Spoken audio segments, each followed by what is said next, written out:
good morning, good morning, good morning po. Yan, may ano ngayon.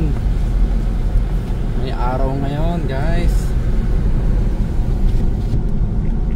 Good morning po sa inyong lahat. Yan, may moist. Yun, nagliwanag na. Good morning po, guys. Again.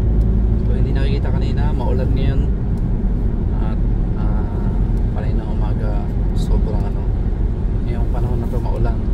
Kaya umaga 6 AM 5 AM, sobrang lakas ng ulan. Kaya ngayon basang-basa ang kalsada. Sana all basa. Tapos yan, sumilay na yung araw. Diba, may araw ngayon. So yun, update lang tayo. Yun na ng panahon. Next week po, start na ng winter. Nandiyan na tayo. Bukas na papalit ng ano, papachange oil tayo bukas. Tsaka papalit tayo ng gulong for winter. Guys, enjoy the view. Ganda ng view, diba? Kita nyo naman yung view natin. Pang cinematic. Yun lang, update lang tayo.